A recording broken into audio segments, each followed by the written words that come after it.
नमो अरिहन्ताणं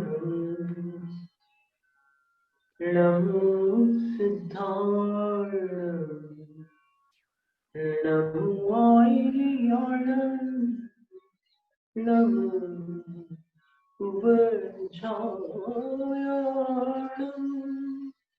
नमो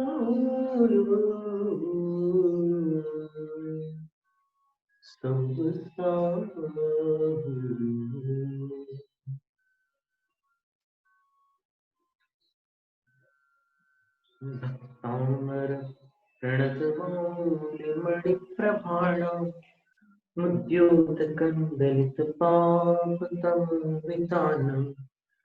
सम्यक् प्रणम्य जिनपादयुगं युगागा वालम्बनं भवजले पतताञ्जनमणो यः संस्तुतः सकलवाङ्मयतत्त्वबोधा दुर्भूतबुद्धिपटुभिः सुरलोकनाथैः स्तोत्रैर्जगत्त्रितयचित्तहरैरुदारैः स्तोष्ये किलाहमपि तं प्रथमञ्जिनीन्द्रम्।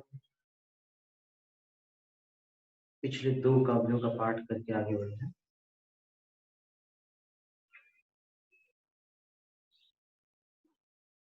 मत्वेति नाथ तव संस्तवनं मयेद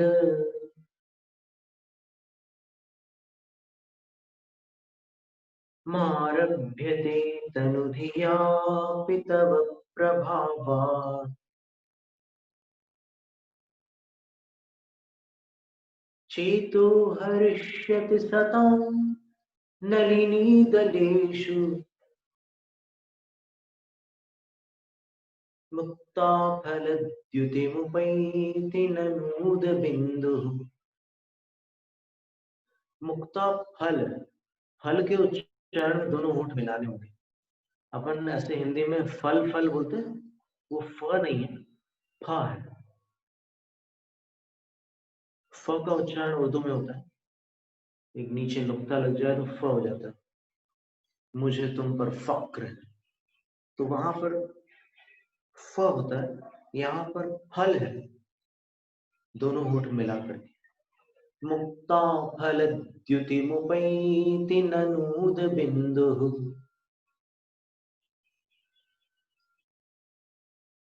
अस्तान्तवस्तव नमस्त समस्त दोषम् त्वत्संकथापि जगतां दुरितानि हन्ति।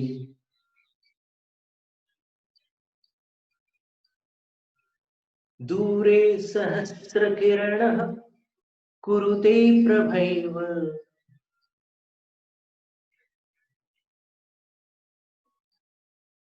पद्माकरेषु जलजानि विकासभाञ्जि।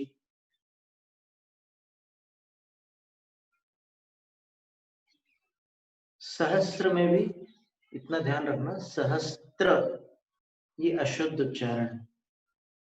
सहस्र स में मात्र र है, त्र नहीं। दूरे सहस्र किरण कुरुते प्रभैव पद्माकरेषु जलजानि विकास भांजी।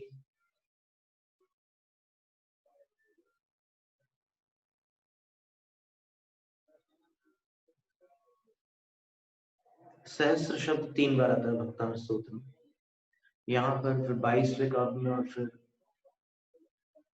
29वें काव्य में।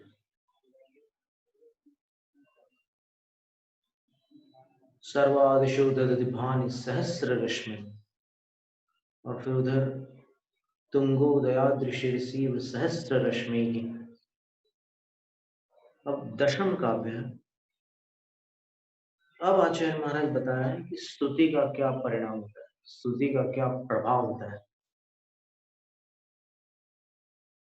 नात्यद्भुतम, इस काव्य में 11 बार भ का प्रयोग है। भ वृत्त्यनुप्रास, अनुप्रास अलंकार का ही भेद है। भ की बार बार वृत्ति हो रही है, पुनरावृत्ति हो रही है। नात्यद्भुतम ये पहला भ, भुवन भूषण दूसरा तीसरा, भूतनाथ चौथा, भूतैर गुणैर भुवि पांचवा छठा, भवंतम अभिष्टवंत सातवां आठवां। दो पंक्तियों में 8 भ हो गए। तुल्या भवन्ति भवतु 9 10, ननुतेन किम वा, भूत्या श्रितन, श्रितन का अनुस्वार जो है संयम जैसा उच्चारित करना, उसके पश्चात यह है श्तन्य, भूत्या श्रितन्य इह नात्म समं करोति। अंतिम पंक्ति में पहला अक्षर जो है भ है, भूत्या। तो 11 हो गया।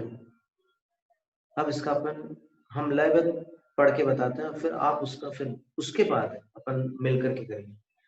नात्यद्भुतम भुवन भूषण भूतनाथ, भूतैर्गुणैर भुवि भवन्तमभिष्टुवन्तः, तुल्या भवन्ति भवतो ननु तेन किं वा, भूत्याश्रितं य इह नात्म समं करोति। नात्यद्भुतं भुवन भूषण भूतनाथ,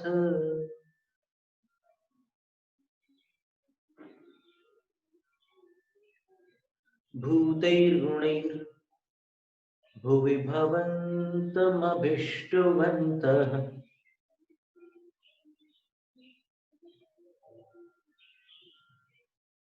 तुल्या भवन्ति भवतो ननु तेन किं वा,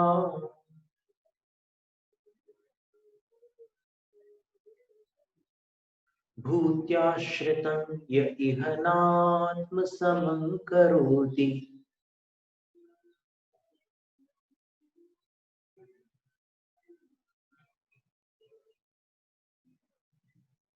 दो संबोधन है इस एक काव्य में। ना भूषण भुवन भूषण पहला संबोधन, भुवन भुवन 3 होता है और तीनों भुवन को मिलाकर के लोक होता है, त्रिभुवन कहते हैं जिसको, अधोलोक मध्यलोक और ऊर्ध्वलोक, तीनों को मिला है तो त्रिभुवन कहते हैं। और जहां त्रि न लिखा हो, अकेला भुवन हो, तो वो भी त्रिलोक का ही वाचक होता है। भुवन भूषण संपूर्ण जगत के भूषण अर्थात अलंकार, तीनों जगत की शोभा। आदिनाथ भगवान से कह रहे हैं हे भुवन भूषण। और सामान्य गृहस्थ जो होता है वो भवन भूषण होता है। अपने अपने भवनों का हर मनुष्य भूषण होता है। भवन का अर्थ अपना घर है, अपना मकान है। ये जिनेंद्र भगवान भुवन भूषण, तो हे भुवन भूषण। फिर कह रहे हैं भूतनाथ। अब भूतनाथ शब्द बहुत परिचित शब्द है, लेकिन यहाँ पर भक्तावर में 3 बार भूत शब्द का प्रयोग है। इस काव्य में 2 बार है, 12वें काव्य में 1 बार है। तो यहाँ पर भूत शब्द का अर्थ है प्राणी। यहाँ पर भूत शब्द का अर्थ भूत प्रेत नहीं है। तो भूतनाथ का अर्थ होता है प्राणियों के नाथ। फिर भूतैर गुणैर भुवि भवन्तम अभिष्टवन्तः। यहाँ पर ये जो भूत शब्द है, ये भूत शब्द जो है भूतार्थ, यथार्थ का वाचक, वास्तविक का वाचक। भूतार्थ, यथार्थ, वास्तविक, सत्यार्थ, ये सब एकार्थवाचक शब्द। तो भूतै गुणै, वास्तविक गुणों से, इसका अर्थ ऐसा बनेगा। तो हे भुवन भूषण, हे प्राणियों के नाथ, भुवि इस भूमि पर, इस धरती पर, भूतैः गुणैः यथार्थ गुणों द्वारा भवन्तम अभिष्टवन्तः। भवन्तम आपकी, अभिष्टवंत स्तुति करने वाले, हे भुवन भूषण, हे प्राणियों के नाथ, सच्चे गुणों द्वारा आपकी स्तुति करने वाले, भुवि इस धरती पर, भवतः तुल्याः भवन्ति, आपके तुल्य बन जाते हैं। आपकी स्तुति, स्तुति करने वाले को आपके समकक्ष बना डालती।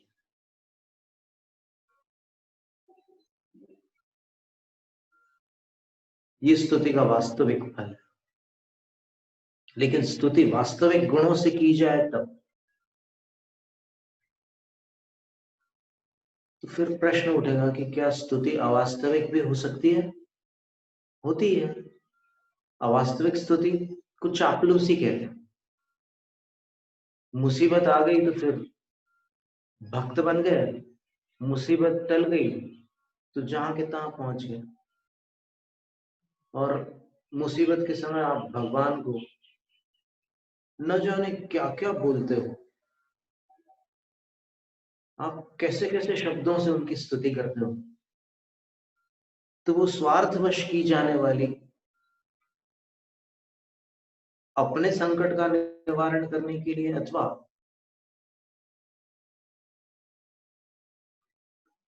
किसी इष्ट की प्राप्ति के लिए, किसी लोभ के कारण स्तुतियां होती है। पर यहाँ आचार्य कह रहे हैं कि नहीं, वो मौसम देख करके की जाने वाली स्तुति की यहाँ बात नहीं है। यहाँ तो यथार्थ गुणों से भगवान की स्तुति करने वाले भवतः तुल्या भवन्ति, आपके तुल्य अर्थात समान बन जाते हैं, आपके समकक्ष हो जाते हैं। तो स्तुति का फल क्या हुआ? दशम काव्य में आचार्य महाराज ने अभी स्तुति का फल बता रहे हैं। स्तुति प्रारंभ नहीं की उन्होंने, वो ये बता रहे हैं, अब ये स्तुति की स्तुति है, समझ लीजिए आप। वो ये कह रहे हैं कि हे जगत के आभूषण, हे प्राणियों के स्वामी, आपकी स्तुति करने वाले इस भूमि पर, इस धरती पर आपके समान बन जाते हैं। बशर्त है, इतनी उसमें एक विशेष उन्होंने कंडीशन रखी है, भूतैः गुणैः अभिष्टवन्तः, वास्तविक गुणों से स्तुति करने वाले आपके समान बन जाते हैं। तो भगवान के वास्तविक गुण कौन से हैं?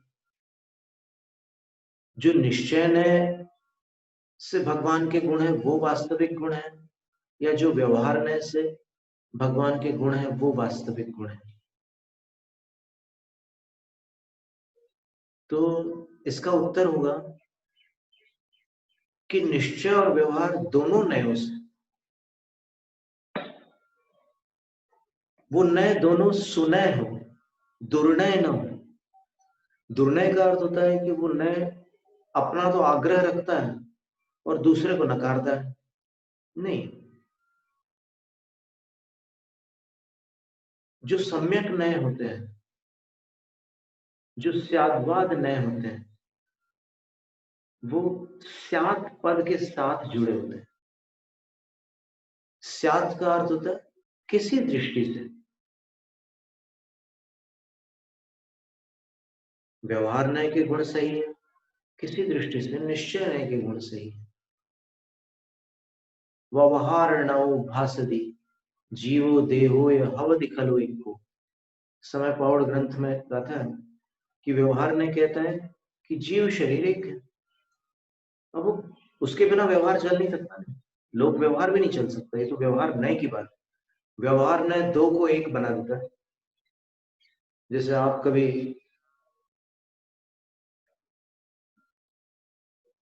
मुंबई के किसी रेलवे प्लेटफॉर्म पर उतरते हैं और रेलवे स्टेशन के गेट से बाहर निकलते हैं,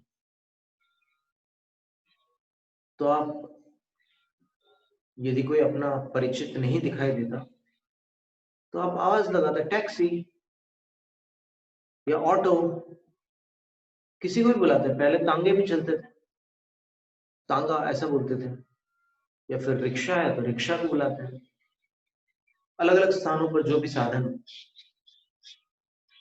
तो वहां आप व्यवहार नय का प्रयोग करते हैं।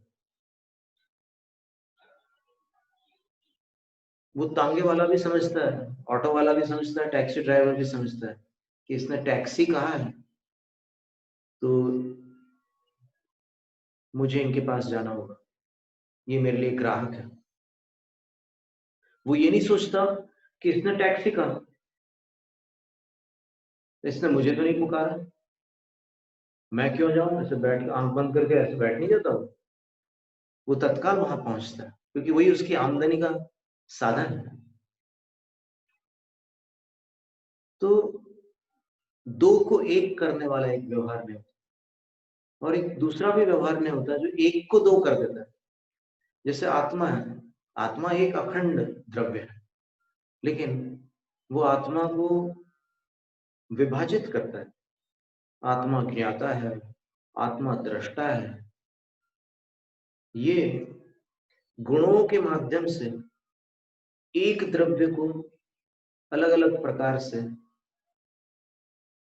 प्रस्तुत करना, ज्ञाता है, दृष्टा है, आदि आदि, ये भी व्यवहार में है। आत्मा निश्चय से ज्ञाता दृष्टा नहीं है, व्यवहार से ही ज्ञाता दृष्टा है।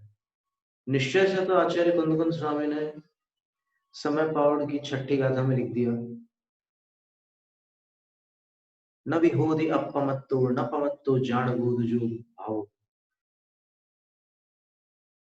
एवं भणंति शुद्धम नाव जो सो सो चेव। निश्चय की बात करते हुए वो कह रहे हैं कि आत्मा प्रमत्त भी नहीं है, अप्रमत्त भी नहीं है।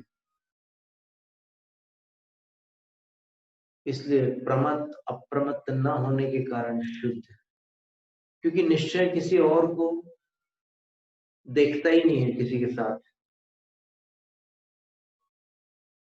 वो अकेले ही एक को पकड़ता है। तो एक को अगर पकड़ेंगे तो वो शुद्ध ही होगा, क्योंकि मिश्रण से अशुद्धि होती है। तो ये सब भिन्न भिन्न दृष्टियां हैं। तो निश्चय से भगवान के जो गुण है, व्यवहार से जो गुण है, उन सब को यहाँ ग्रहण करना। निश्चय में भी शुद्ध और अशुद्ध निश्चय, व्यवहार में भी सद्भुत असद्भुत व्यवहार, फिर उसमें भी उपचरित अनुपचरित, ऐसे कितने कितने भेद हैं नयों। कोई चिंता की बात नहीं है। जो नए सम्यक नए हैं वो यथार्थ है, और वो जिस दृष्टि से यथार्थ है उस दृष्टि से यथार्थ ही है। उन गुणों से भगवान की स्तुति करना, और उन गुणों से स्तुति करने वाले भगवान के बराबर बन जाते हैं, भगवान के समान बन जाते हैं। अत्यद्भुतम न नात्यद्भुतम, ये अति अद्भुत घटना नहीं है। अद्भुत घटना तो है, लेकिन अत्यधिक अद्भुत नहीं है। ऐसा आचार्य मानतुंग स्वामी आदिश्वर भगवान से कह रहे हैं कि हे भगवान, वो आप हो ही ऐसे कि आपके गुणों की स्तुति करने वाला आपके समान बन ही जाता है। फिर वो जब सविकल्प अवस्था में स्तुति करेगा, ध्यानस्थ होकर के निर्विकल्प अवस्था में स्तुति करेगा, ये सारे क्रम चलते रहेंगे। पहले सविकल्प अवस्था होगी, फिर निर्विकल्प अवस्था होगी, और फिर वो शुद्धोपयोग को छू लेगा। आपके गुणों का ध्यान करते करते शुद्धोपयोग की प्राप्ति हो जाएगी, और फिर कर्मों का क्षय करके वो केवल ज्ञान को प्राप्त कर लेगा। कभी ना कभी किसी न किसी काल में ये स्थिति बनेगी। तो आपकी स्तुति भक्त को भगवान बना देती है, ये बहुत बड़ी बात है। अब इसके बाद आचार्य महाराज जी मनी मन एक बात सोच करके लिख रहे हैं, ननु फिर तेन किंबा, उससे क्या लेना देना, उससे क्या लाभ, उससे क्या प्रयोजन। जब आपकी स्तुति भक्त को भगवान बना देती है तो फिर हम कहीं और क्यों जाएं।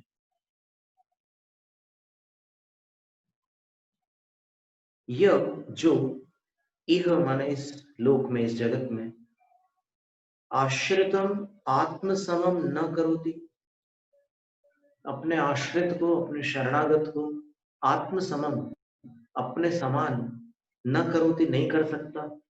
हम ऐसे आराध्य के पास क्यों जाएं जो आराधक को आराध्य नहीं बना सकता। और भूत्या शब्द और है यहाँ पर। भूत्या का अर्थ होता है अपने वैभव के माध्यम से, अपने प्रभाव से, जो अपने प्रभाव से, जो अपने वैभव से शरणागत को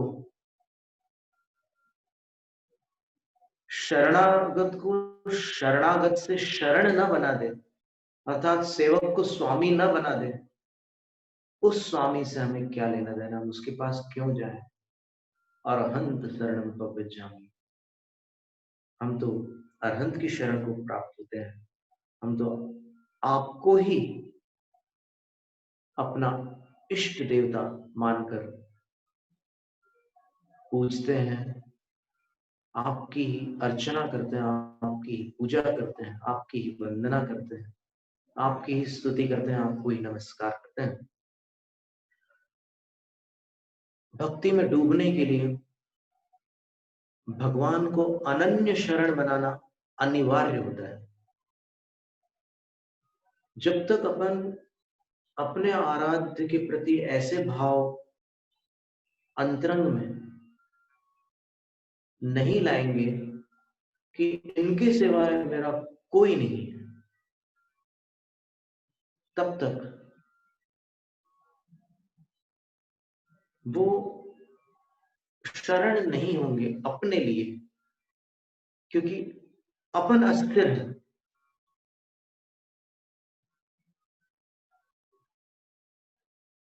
और जिसका मन चंचल होता है, जिसका हृदय दुर्बल होता है, वो 50 सहारे ढूंढता है। क्षमासागर महर्षि कहते थे कि जो जितना दुर्बल होगा वो उतने अधिक सहारे ढूंढेगा, और अधिक सहारे ढूंढने वाला हमेशा दुर्बल बना रहता है, क्योंकि वो न इधर का होता है ना उधर का होता है।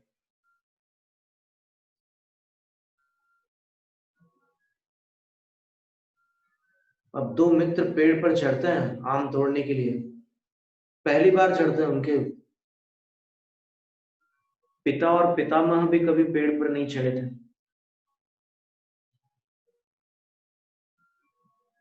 तो आम तोड़कर जेब में भर लेते दोनों लड़के, नीचे उतरना नहीं आता था, तो बड़ी मुश्किल हो जाती है। क्या करें, अब यहीं फंस गए, अभी चौकीदार आएगा तो मुसीबत हो जाएगी, क्या करें। तो फिर उसमें से एक भगवान का स्मरण करके नीचे कूद जाता है, धूल चढ़ा करके उठ जाता है, एकदम कोई चोट नहीं आती, एकदम मस्त रहता है।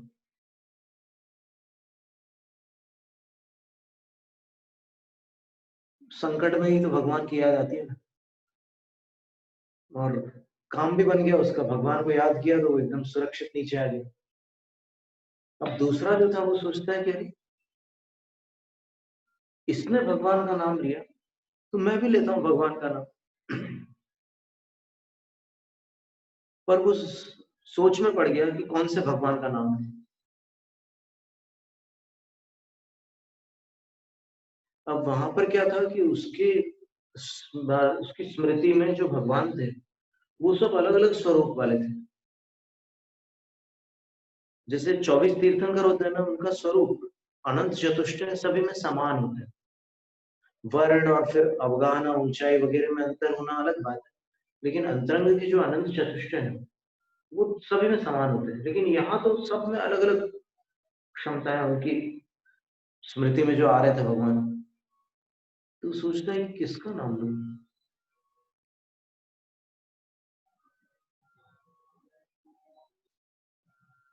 इसी असमंजस में वो नीचे वाला दोस्त आवाज लगा था, क्यों देर कर रहा है, जल्दी आ जा, कूद जा, कुछ नहीं होगा बोले। लेकिन कूदते कूदते उसने 2-3 नाम ले लिए और नीचे गिरा तो पैर में मोच आ गई।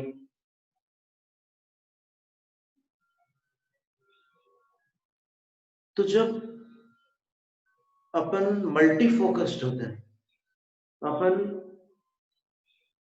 अनेक को पकड़ना चाहते हैं, तो एक भी पकड़ में नहीं आता। और जब एक को पकड़ लेते हैं तो सब आ जाते हैं उसमें। तो आचार्य मानतुम स्वामी कह रहे हैं कि बस मेरे लिए आप ही सब कुछ है, तो हम और कहीं क्यों जाएं, हम ऐसे स्वामी की शरण में क्यों जाएं जो सेवक को सेवक ही बनाए रखता है, जो अपने वैभव से सेवक को स्वामी बनाने में समर्थ नहीं है, उसकी शरण हम क्यों अंगीकार करें। इस तरह उन्होंने अपनी यहाँ पर भावना व्यक्त की है। तो अभिप्राय ये है कि स्तुति का फल आचार्य महाराज को ज्ञात है कि स्तुति स्तुतिकर्ता को स्तुत्य बना देती है। तीर्थंकर की स्तुति करने वाला उनके समान बन जाता है। तो जिनकी स्तुति स्तोता को स्तुत्य बना देती है, उनकी ही स्तुति हम क्यों न करें। हम अन्यत्र क्यों जाएं जहां पर स्तोता को स्तोता ही रहना पड़ता है, वो कभी स्तुत्य बन नहीं सकता। प्रत्येक आत्मा जब अपना शुद्धिकरण कर लेती है तो उसके आवरणों के हट जाने पर वह आत्मा उत्कृष्ट आत्मा बन जाती है। उत्कृष्ट को परम कहते हैं और परमश्चासो आत्मा परमात्मा, ये जिनेन्द्र भगवान का कथन है कि आत्मा आत्मा ही रहेगी और परमात्मा अनादि से परमात्मा थे, आज भी परमात्मा है और अनंत काल तक परमात्मा रहेंगे। इस मान्यता में संशोधन अपेक्षित है। जिन मत में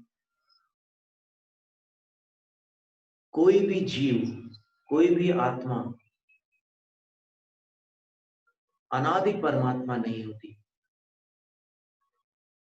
हाँ, एक बार परमात्मा होने के पश्चात वह अनंत काल तक परमात्मा रहती, क्योंकि वहां से परमात्मा पद से प्रत्यावर्तन नहीं होता, अर्थात लौटना नहीं होता।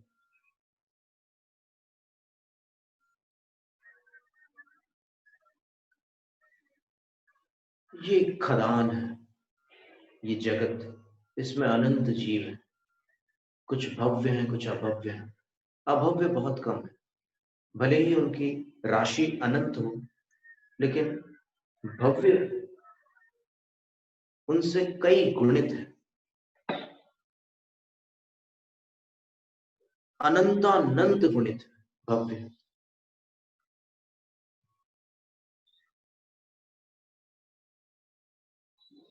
तो वो जो भव्य जीव है, जैसे खदान में जो सोने की खदान होती है, उसमें सोने के पत्थर मिलते हैं, ऐसी गिट्टियां जैसी रहती है सोने की, तो उसमें किट और कालिमा अशुद्धियां भी रहती है।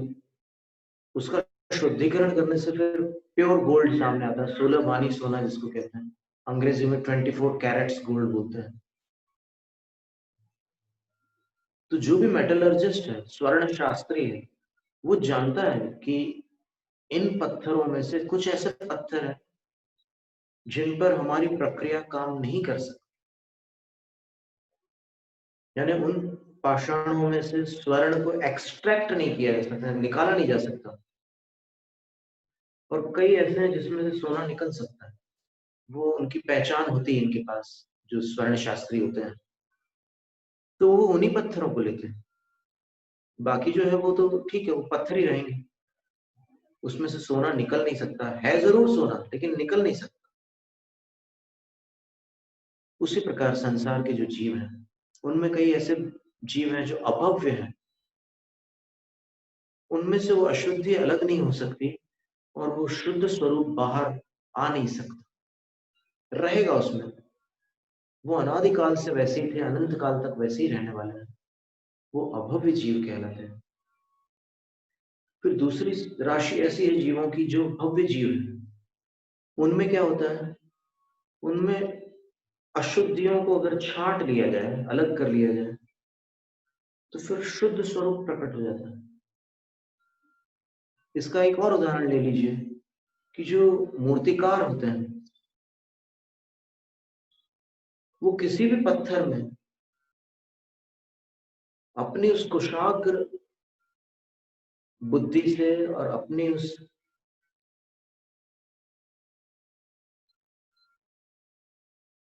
असाधारण दृष्टि से भगवान की आकृति देख लेते हैं। पत्थर में भगवान को देखने की क्षमता उनमें होती है, मूर्तिकारों में। उनको पता है कि इसमें से क्या अलग करना है और क्या रहने देना है। पुराने समय में जब कोई साहूकार मूर्तिकार के पास जाकर कहता था कि हे विश्वकर्मा, विश्वकर्मा आदिनाथ भगवान के एक पुत्र का नाम था, जिनको आदिनाथ भगवान ने वास्तु विद्या सिखलाई थी, शिल्प विद्या सिखलाई थी। तो वो इतर संप्रदायों में भी विश्वकर्मा माने जाते हैं, शिल्पकार ही माने जाते हैं वो। तो वो जो मूर्तिकार है, उनको वो विश्वकर्मन बोल करके पुकारता है, कहता है कि तुम मेरे लिए भगवान बना दोगे, मुझे आदिनाथ भगवान की आवश्यकता है। मूर्तिकार उत्तर देता है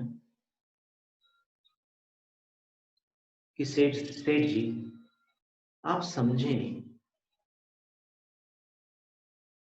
बोलचाल में मुझे मूर्तिकार कहते हैं, वास्तव में मैं मूर्तिकार नहीं हूं, मैं पाषाणों का शोधक हूं। उन पत्थरों को मैं पहले प्रणाम करता हूं जिसमें मुझे भगवान दर्शन देते हैं, और जिन्होंने मुझे दर्शन दिए हैं उनको बचाकर मैं सफाई करता हूं। मैं क्या करता हूं, मैं बना नहीं सकता। छेनी हथौड़े से क्या कुछ बनता है? छेनी हथौड़े से तो केवल छटाई होती है। तो मैं केवल जो हिस्सा भगवान नहीं है उसको अलग कर देता हूं वहां से, और भगवान अंदर से प्रकट होते हैं।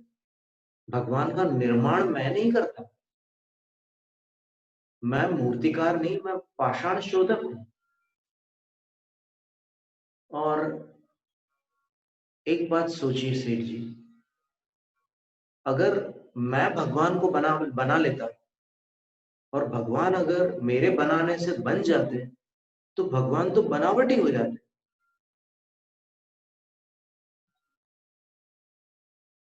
भगवान को न तो कोई बना सकता है और न कभी भगवान बनावटी हो सकते हैं।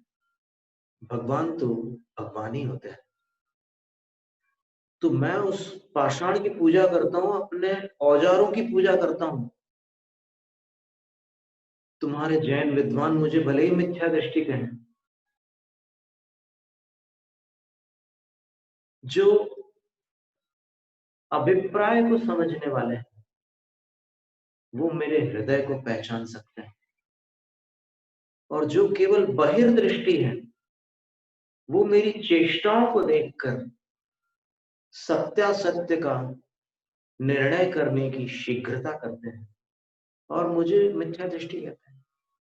मैं बुरा नहीं मानता, क्योंकि मेरी सच्चाई तो ये जानते हैं, और जिसको भगवान पहचानते हैं उसको और किसी की पहचान अपेक्षित नहीं होती।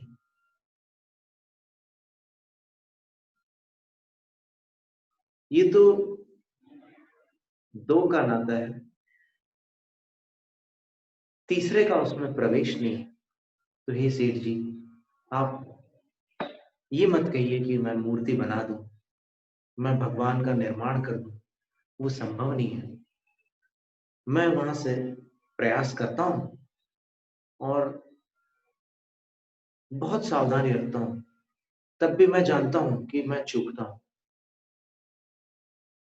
क्योंकि भगवान का ज्यों का त्यों निर्माण करना तो बहुत कठिन काम है। मेरे एक भाई थे नेमन्ना, जिनको मूलतः अरिष्टनेमी नाम मिला था, लेकिन यहाँ दक्षिण में नेमन्ना बोलते थे। अन्ना का अर्थ भाई होता है। तो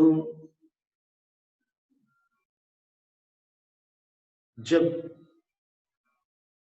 वीर मार्तंड चामुंड राय ने अपनी माताश्री के लिए बाहुबली का निर्माण करना चाहा और नेमन्ना को चुना, सर्वश्रेष्ठ मूर्तिकार थे वो उस समय के, तब वो काम में लग गए। और जब मूर्ति अपेक्षा से अधिक सुंदर लगने लगी, तब चामुंड राय को लगा कि क्या कारीगरी है, मूर्तिकार की कला असाधारण है, तो मैं इसको और भी सुंदर बनवाने का एक उपाय करूं। ऐसा मन में उसके विचार है और उसने घोषणा कर दी कि अब इस मूर्ति में और अधिक सुंदरता अगर लाई जाती है तो मैं मूर्तिकार हूं। जितने पाषाण खंड वहां से गिरेंगे नीचे, उनके भार प्रमाण स्वर्ण भेंट करूंगा।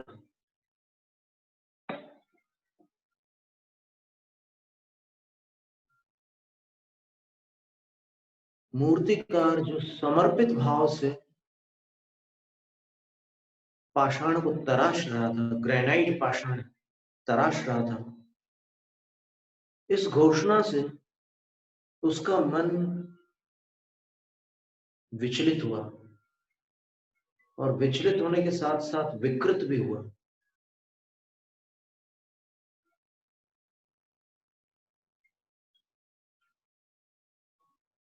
यमक अलंकार जब कविताओं में बच्चों को पढ़ाया जाता है तब यही पढ़ाया जाता है,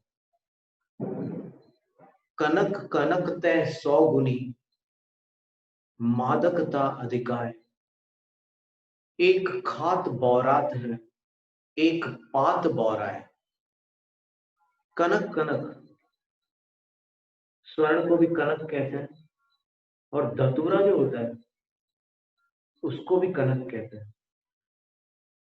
लेकिन मादकता जो है वो इन दो में से एक के पास 100 गुने है।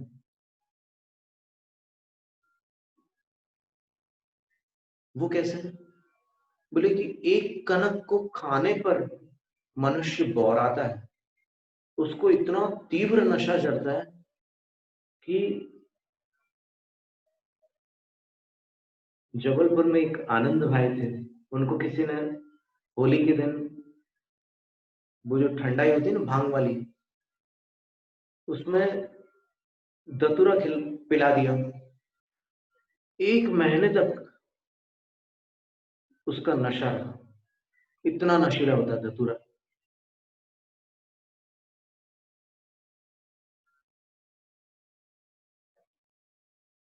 तो उस दोहे में कहा गया है कि उससे 100 गुना नशीला सोना होता है, क्योंकि इसको तो खाने पर नशा चढ़ता है, सोने को तो पाने पर नशा चढ़ता है। तो सोने का पुरस्कार मिलेगा ये सोच करके नेमन्ना विचलित हुआ और अलग अलग प्रकार से चर्चाएं होती है। आप देखेंगे कि भगवान के बाएं हाथ की तर्जनी अंगुली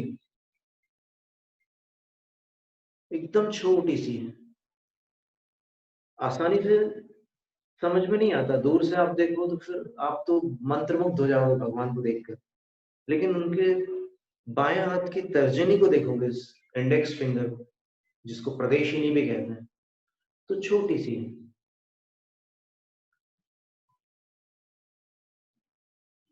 उसका जो प्रथम पर्व था, नाखून वाला पर्व, बहुत छोटा हो गया।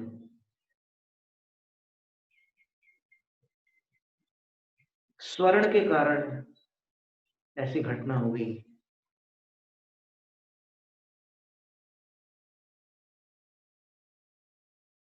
और अपने वचनानुसार वीर मार्तंड चामुंड राय, जिनको आचार्य नेमिचंद सिद्धांत चक्रवर्ती ने राजा भी कहा है,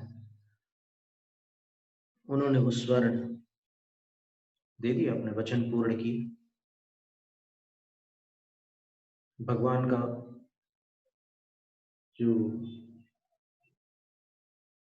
मूर्ति निर्माण का कार्य था वो संपन्न हुआ।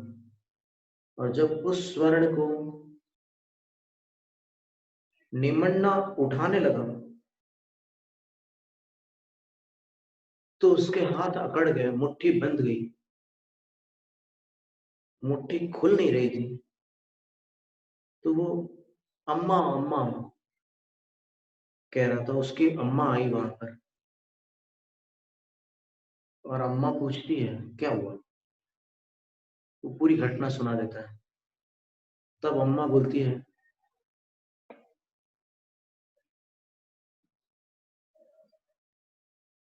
कि एक वो पुत्र है जो मां को भगवान के दर्शन कराने के लिए स्वर्ण लुटा रहा है, और एक तू पुत्र है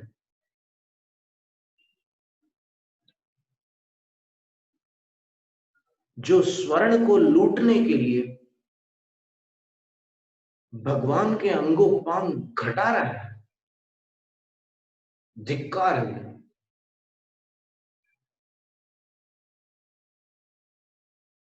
नेमन्ना की आंखों में आंसू आ गए। उसको तीव्र पश्चाताप हुआ कि ये मैंने क्या कर डाला।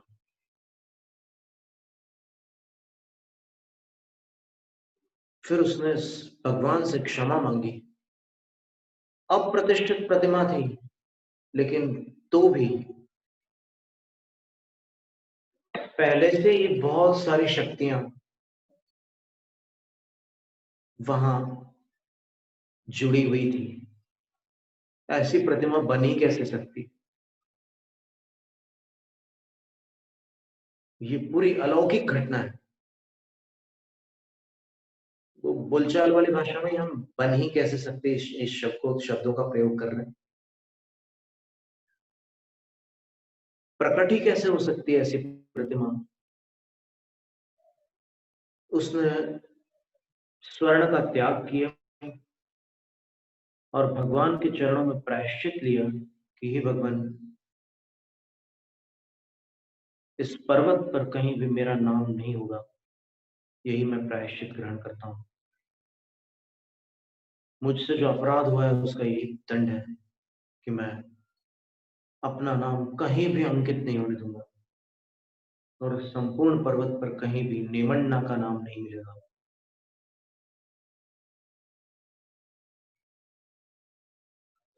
तो प्रत्येक आत्मा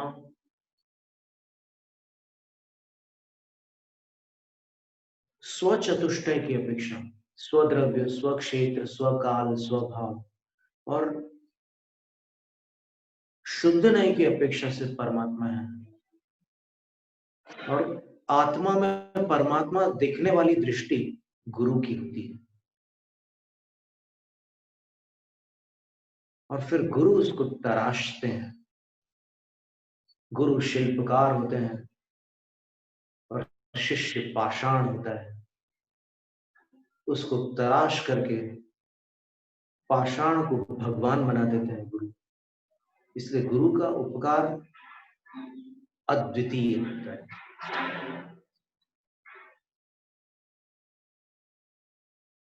आचार्य कह रहे हैं कि हे भगवान, हे भुवन भूषण, हे भूतनाथ, ये अधिक आश्चर्यजनक नहीं है कि यथार्थ गुणों से आपकी स्तुति करने वाले आपके समान बन जाते हैं। हम कहीं और क्यों जाएं जहां सेवक को सेवक ही रखा जाता है। जो स्वामी अपनी विभूति से आश्रित को अपने समान न बना सकता हो, उसके बारे में क्यों संकल्प विकल्प करें। हम तो आपके ही शरण हैं और अब बिल्कुल अनन्य शरण हो गए। आप ही सब कुछ है, मैं कुछ नहीं हूं और मेरा कुछ नहीं, आप ही सब कुछ है। इस तरह जब भक्ति विभोर हो जाते हैं तब वो धारा प्रवाहित होती है। भक्ति की गति नीचे से ऊपर की ओर होती है। जो जितना विनम्र होगा भक्ति उतनी ही निर्मल होगी, प्रबल होगी और भक्ति की शक्ति कर्मों के पहाड़ों को चकनाचूर करने में समर्थ होती है। इसका पद्यानुवाद देखते हैं।